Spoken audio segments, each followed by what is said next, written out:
The first thing she tasted was dust. It clung to her tongue, dry and bitter, coating the inside of her mouth like ground chalk. Every breath scraped her throat. Every blink dragged grit across her eyes. She had not tasted real bread in 19 days, not since the march began, not since the guards ordered them forward away from the ruins of the camp toward an uncertain holding site rumored to be run by the British. Rumors were dangerous things. They could give hope. They could take it away. Liesl Müller had learned not to believe hope, not anymore.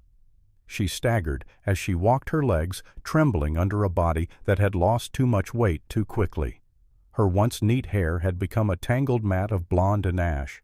Her gray wool coat, issued long before the surrender, hung off her like it belonged to someone else entirely. Around her, the other German captives trudged silently in a thin line, boots dragging across the cratered road like slow broken metronomes. The war was over. Everyone kept saying that. But endings were never neat, Liesl thought. Sometimes they were just more suffering wearing a different uniform. She kept her eyes low, fixed on the cracked leather of her shoes, refusing to look at the British trucks rumbling beside the march. If she didn't look at them, they couldn't see her fear. They couldn't see she was barely holding herself upright. They couldn't see she was starving. A shout rose from the front of the column, a British sergeant barking an order. The line halted. Liesl swayed dizzy with the sudden stillness. Her vision pulsed at the edges, darkening like an eclipse. One wrong step and she would fall. One fall and she would be beaten. That was how it had been with the Soviets weeks earlier. That was how it had been with some of her own officers before the surrender collapsed everything in a heap of smoke, guilt, and exhaustion. She had been slapped, shoved, screamed at. She had seen far worse. So when the British soldier approached, boots crunching in the dirt, rifle slung over his shoulder, Liesl stiffened. Here it comes, she thought. The blow, the punishment. I shouldn't have lagged. I should have walked faster. She braced as the soldier stopped directly in front of her. He couldn't have been more than 23. His uniform was dusty, his sleeves rolled just below the elbow. He had dark hair cut short and a sunburn along his cheekbones. His expression was unreadable, not angry, not impatient, simply observant. His eyes flicked over her face, her trembling hands the way she was trying and failing to stand at attention. She never lifted her gaze fully. POWs weren't supposed to look anyone in the eye. The soldier spoke softly, too softly for her to make out. She flinched anyway. He repeated himself, this time clearer. "Are you all right?" Her breath seized in her chest. She didn't answer. She had no English, only fear. The soldier exhaled slowly, almost in frustration, then reached into the satchel at his hip. Liesl jerked backward, expecting a baton or a canteen to be shoved at her face. But instead, the soldier pulled out bread. Warm bread, still steaming faintly in the cool April air. Liesl froze entirely. Her mind could not reconcile the sight, a British soldier offering a German prisoner food. This had to be a trick, some cruel test. If she reached for it, he might strike her. If she didn't reach, she might be accused of defiance. There was no safe answer. She shook her head quickly. "No, no, please don't hit me." But the soldier only frowned in confusion. "It's just bread," he said gently. "Here." He extended it again. She stared at it.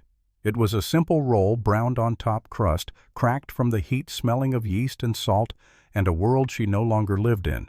Her brain screamed at her to take it. Her body screamed louder. The hunger was an animal now clawing at her ribs. But something deeper, fear conditioning the memory of the last time someone had baited her with food, held her back. The soldier's eyes softened in understanding. Very slowly he crouched down so he was below her eye level, unthreatening, almost humble. He placed the bread on the ground between them, dust rising around it. Then he pushed it gently toward her with 2 fingers and leaned back, palms open, showing he meant no harm. Liesl stared at the roll as if it were a bomb. Then, with a trembling hand, she reached down. Her fingertips brushed the crust. Warm. Real. Not a hallucination. She grabbed it and drew back quickly, expecting the soldier's hand to snap forward, but he didn't move. He simply watched her with a strange expression she couldn't decipher. Pity, regret, exhaustion. She didn't care. The hunger took over. She tore into the bread with a desperate animal ferocity, crumbs scattering down her coat. She didn't bother to chew slowly.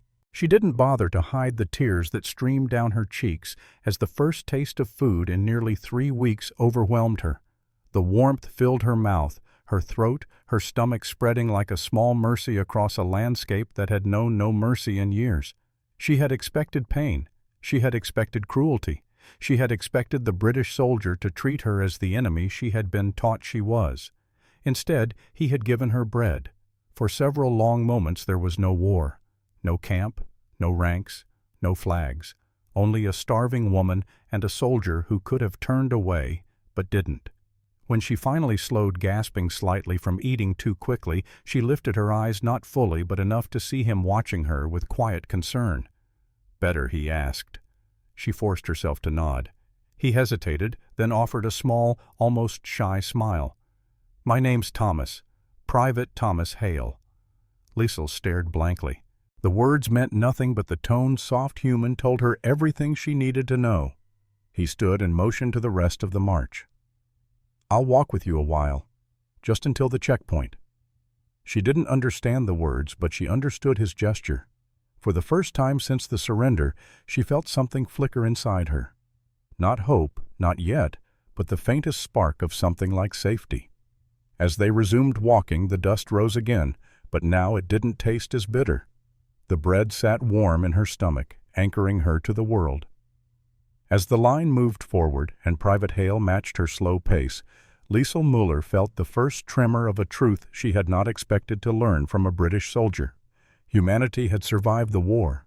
The road toward the British checkpoint wound across the battered countryside like a scar. Craters pitted the fields on either side. Broken fences leaned at odd angles. A burned farmhouse crouched in the distance, its chimney jutting toward the gray sky like a solitary finger accusing the heavens. Liesl walked slowly, the warm bread settling in her stomach like a coal in a frozen stove, small, glowing, impossible. She still didn't understand why the British soldier had helped her. She didn't understand the words he spoke, only the tone behind them. Tone she had learned mattered more than language. Private Thomas Hale remained beside her as promised, adjusting his stride to match her staggering pace. His presence changed everything. The other German POWs, mostly women like her, some elderly, some barely grown, kept glancing at him with a mixture of fear and bewilderment. British soldiers had shouted at them, ordered them, counted them, but none had walked beside them, none had knelt, none had offered bread. The wind shifted, carrying the faint smell of smoke from the farmhouse ruins. Liesl flinched at the scent. Memories surged, burning cities, burning carts, burning bodies she had not wanted to see but could never forget. Her breath hitched. Thomas spotted it. He slowed, letting the others move ahead, giving her space to breathe. "You're all right," he murmured. She didn't know what he said, but she felt the intention.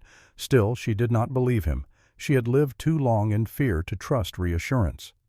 A British corporal marched back toward them, boots cracking against the gravel. He eyed Liesl sharply. "Why has this one fallen behind?" he demanded. Liesl stiffened instantly. The instinct to brace for punishment was immediate, overwhelming. Her spine locked, her breath stopped. She expected to be yanked forward by the arm or shoved back into formation. Thomas stepped between them before she could react. "She's weak, sir. Nearly collapsed. I was just making sure she doesn't fall again." The corporal frowned. His gaze darted from Liesl's trembling legs to the crumbs still clinging to her coat.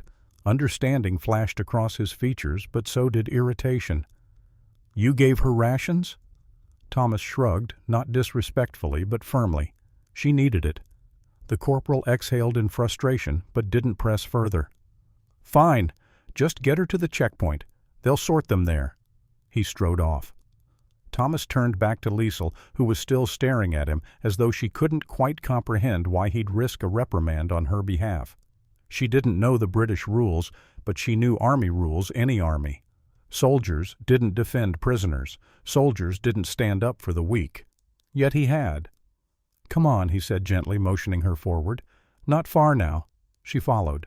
The checkpoint appeared over the next ridge, a cluster of tents, a wooden barrier, several British MPs, and a row of trucks waiting to transport POWs to holding camps.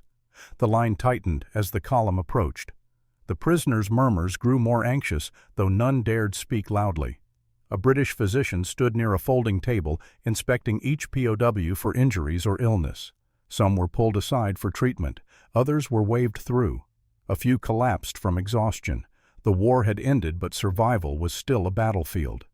Liesel's heartbeat quickened. She wasn't sure what frightened her more, the possibility of being separated from the group or the fear that someone would accuse her of stealing the bread. She still half expected Thomas to demand it back, to reveal the gesture had been nothing more than a moment of pity already forgotten. But he stayed close, guiding her gently. When their turn neared, the physician looked up. His eyebrows rose at the sight of Liesel's condition. "She's starving," he muttered, "far too malnourished for transport. Put her in the medical tent." Liesel tensed. Separate. Away from the others. Away from Thomas. It felt like a trap. She shook her head violently. Nein, bitte. Please, no." Thomas raised both hands to calm her. "It's all right. The doctor wants to help." She didn't understand. She backed away instinctively, nearly stumbling into the woman behind her. The doctor sighed. "The language barrier is making this difficult." Thomas stepped closer to Liesel, slowly, carefully, until she met his eyes. They were steady, warm. He tapped his own chest lightly and said, "Friend." Then he pointed to the medical tent. "Safe." The words meant nothing to her ears, but something in their simplicity, in the deliberate calmness of his voice, chipped through the walls she kept around herself.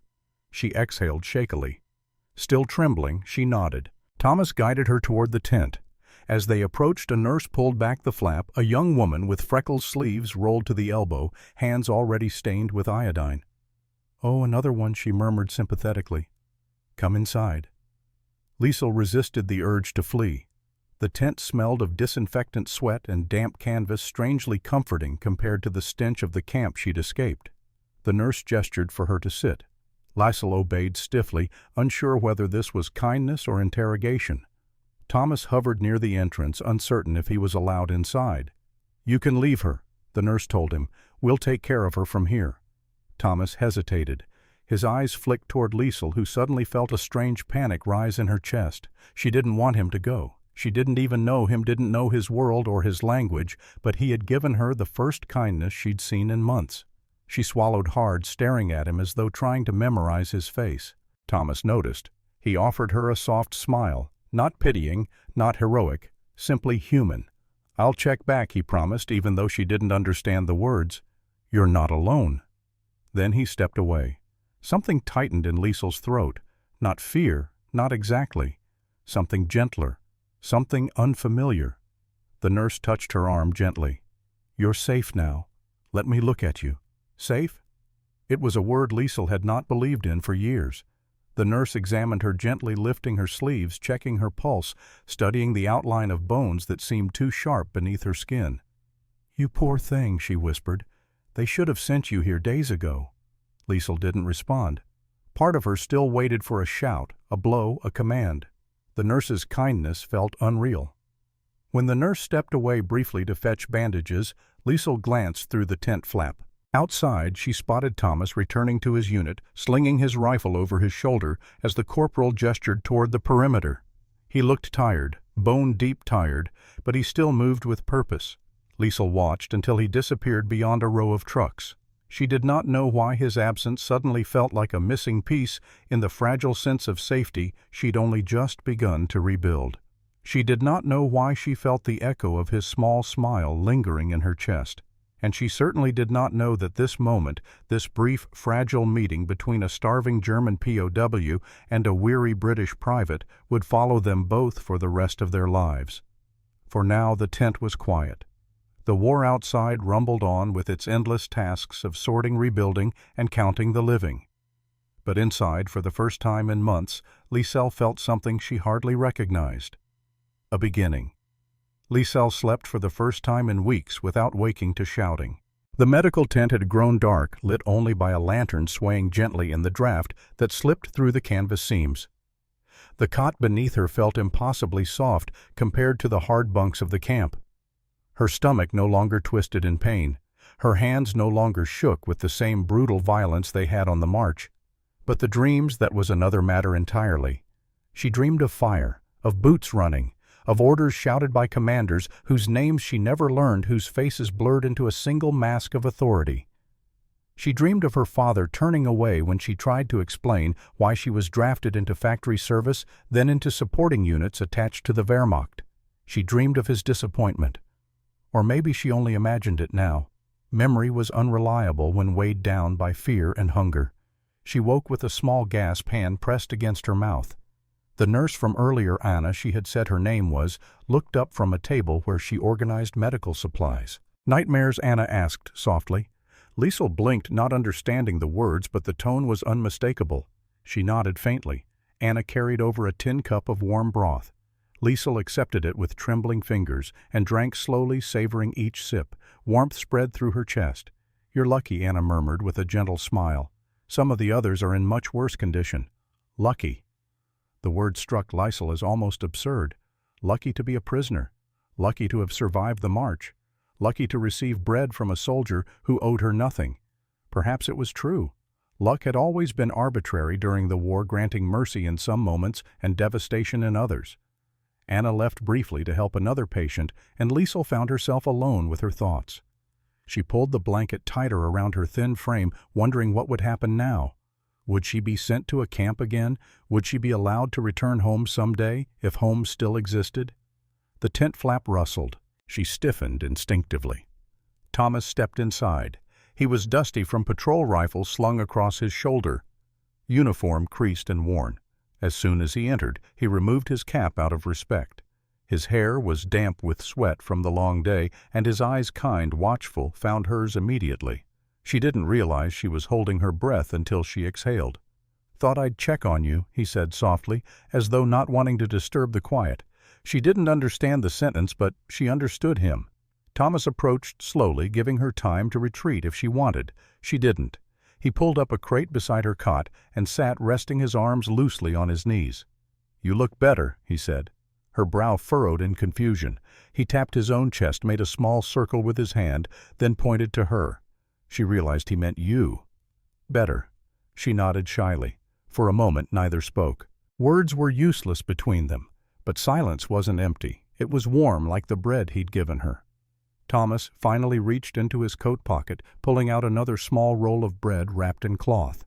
Her eyes widened. He raised both hands in a playful, almost apologetic gesture, as if to say, "Don't worry. This one is definitely for you." Liesel's throat tightened. She didn't grab it greedily this time. Instead, she accepted it as carefully as if he were handing her something sacred. "Thank you," she whispered. She knew he wouldn't understand, but the sincerity was unmistakable. He smiled. "You're welcome." She paused, then pointed at herself. "Liesel." His eyebrows lifted in pleasant surprise. "Liesel," he repeated slowly, making sure he pronounced it right. She nodded. He touched his chest lightly. "Thomas." She gave the slightest smile, her first true smile in months. Thomas leaned back on the crate, studying her with a thoughtful expression. He wasn't looking at her the way some soldiers looked at prisoners, as burdens, as reminders of violence, as ghosts of an enemy they'd been ordered to kill. He looked at her like a person, a human being, someone worth the effort. Liesel looked down at the bread in her hands. It felt heavier than its weight, symbolic almost, a gesture that crossed the boundaries of uniforms, orders, guilt, and survival. She remembered the day she was drafted, the patriotic posters, the desperate fear of refusing. She remembered the propaganda, the warnings about the enemy, how wrong they had been, and how long she had believed them simply because she had been too young and too afraid to question. She pressed a hand lightly to her eyes, ashamed. Thomas watched her gently. "You don't have to be afraid," he said, though he knew she couldn't understand the words. "It's over." Liesel looked at him again, eyes glassy. She pointed to herself, then shook her head slowly, as if trying to say, "I did not fight. I did not harm. But I was part of it anyway." He didn't need translation. He understood the look. The war had turned everyone into something they weren't meant to be. Thomas exhaled softly and reached out, not to touch her, but to place his hand on the cot frame near hers, close enough to be seen, yet not close enough to overwhelm her. His voice dropped to a near whisper. "It's not your fault. She didn't understand the words, but his tone wrapped around her like a blanket. Outside, boots marched past the tent, voices shouting orders. A truck rumbled to life. The war machine still moved, even in peace. But inside, it was quiet enough for Liesel to hear her own heartbeat, quiet enough for Thomas to sit without hurry, quiet enough for something fragile and impossible to take root. After a few minutes, Anna returned, surprised to see Thomas still there. "Checking on your patient," she teased lightly. Thomas stood brushing dust from his trousers. "Just making sure she's settling in." Anna gave him a knowing smile. "You've taken quite an interest." He cleared his throat, embarrassed. "Just doing what anyone should." Anna arched an eyebrow. "Not everyone bothers." Thomas didn't argue. Instead, he glanced at Liesel one last time. "I'll be back tomorrow," he promised softly. Even without understanding, Liesel somehow knew those words meant he wouldn't abandon her. She nodded in silent gratitude. He stepped out into the fading daylight, the flap closing behind him. Liesel stared at the bread in her hand, still warm. Then she pressed it gently to her forehead, not as prayer, but as acknowledgement of something she could not yet name. For the first time since the war began, she felt tears, not of fear, not of exhaustion, but of something else. Relief, recognition, reclamation of her own humanity. Perhaps she thought the war had not destroyed everything. Perhaps something new could grow from its ashes. The camp changed shape over the next week. Tents multiplied, pathways formed in the mud, crates of supplies stacked into waist-high rows. Trucks rolled in and out with mechanical rhythm. British officers barked orders as new prisoners arrived and processed through the checkpoint. But for Liesel Müller, the world had shrunk to the corner of the medical tent where her cot stood and to the quiet footsteps of the British soldier who returned each day. Thomas Hale came without fail. Sometimes he brought extra bandages or a tin of weak tea. Sometimes he brought nothing but his presence. He would sit beside her, talk, even though she didn't understand, or simply keep her company while she recovered strength. The language barrier became unimportant.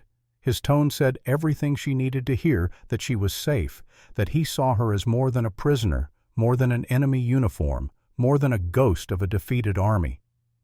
Most evenings he brought bread, never as a spectacle, never as charity, simply as a small, steady gesture, warm, quiet, consistent. The same way someone might offer comfort to a neighbor or a stranger on a cold night. To Liesel, it became a ritual of survival, a symbol of something she had never been certain she deserved: mercy. On the morning she was deemed fit enough to leave the tent, Anna helped her to her feet, adjusting the coat around her shoulders.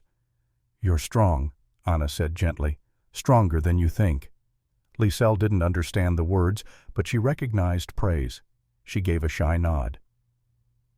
Outside, sunlight spilled over the camp, washing the muddy ground in pale gold.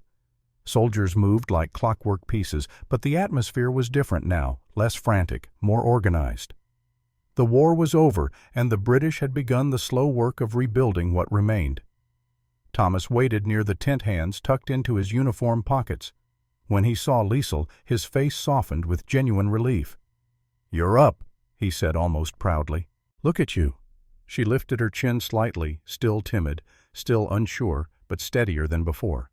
He motioned with a small tilt of his head. "Walk." She nodded.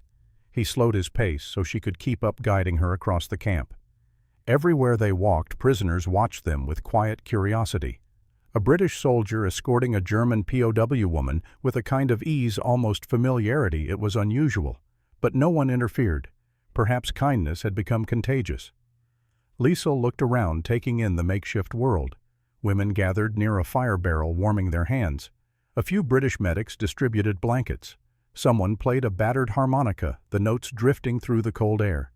For the first time she saw not enemies, but people. Thomas stopped near a stack of crates and sat on one, patting the space beside him. She hesitated, then joined him. He pulled out his canteen and offered it.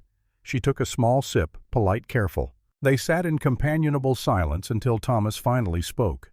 "You know, I didn't expect to meet someone like you out here." She blinked, confused. He chuckled softly.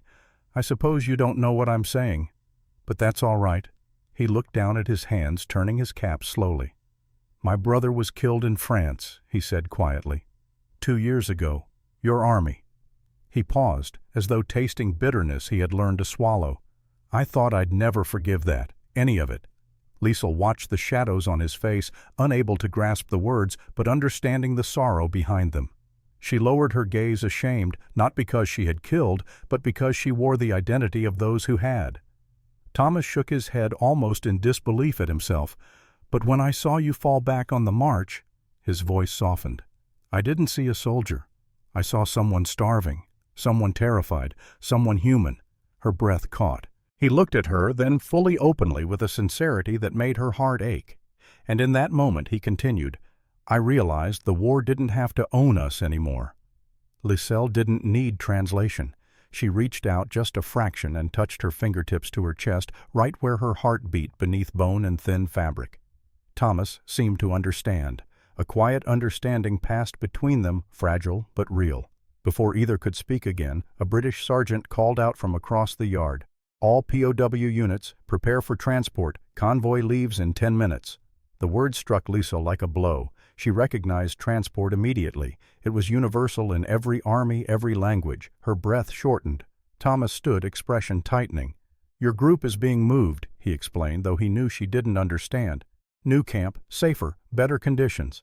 She stared at him, heart sinking. Leaving meant losing the only person who had looked at her without hatred. He swallowed, stepping closer.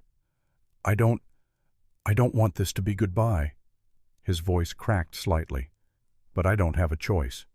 Her eyes stung. She shook her head, trying to form words she couldn't speak.